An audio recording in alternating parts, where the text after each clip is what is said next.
తెలంగాణలో ప్రతి 100 మందిలో కేవలం 20% మంది మాత్రమే ఇంటర్మీడియట్ దాటి ఆ పైన ఉన్నత చదువుల వరకు వెళ్తున్నారు. మిగతా 80% మంది ఇంటర్మీడియట్ తోటే వాళ్ళ చదువులను ఆపేస్తున్నారు. తెలంగాణ గవర్నమెంట్ 2024లో చేసిన సమగ్ర కులగణన సర్వే వివరాల్ని రీసెంట్గా పబ్లిక్ డొమైన్లో పెట్టింది. దీని ప్రకారం ఇప్పటికీ కూడా గిరిజన ఆదివాసీ తెగలు చదువుకి చాలా దూరంగా ఉన్నారు.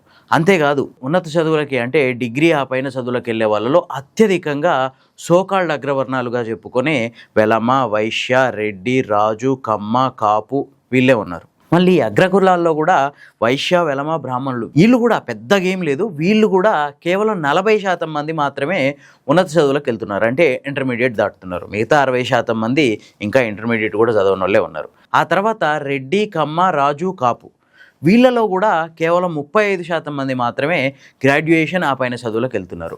మిగతా 65% మంది ఇప్పటికీ ఇంటర్మీడియట్ కంటే తక్కువ చదువుకున్న వాళ్ళే ఉన్నారు. ఇక బీసీ కులాలకు వస్తే కంసాలి, పెరిక, పద్మశాలి, మున్నూరు కాపు, గౌడ, యాదవ ఇట్లాంటి కులాల్లో మాత్రం ఒక 30% వరకు గ్రాడ్యుయేషన్ స్థాయి దాటి పైకి వెళ్తున్నారు. వీళ్ళలో కూడా 70% మంది ఇంకా గ్రాడ్యుయేషన్ స్థాయికి కూడా చేరుకోలేకపోతున్నారు.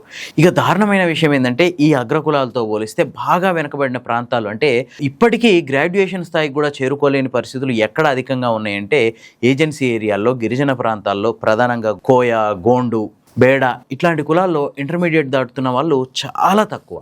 ఏంటంటే ఇప్పటికీ ఏజెన్సీ ప్రాంతాల్లో, గిరిజన ప్రాంతాల్లో చదువు వాళ్ళకి చేరువగాట్లేదనే సత్యాన్ని ఈ సర్వే వివరిస్తుంది.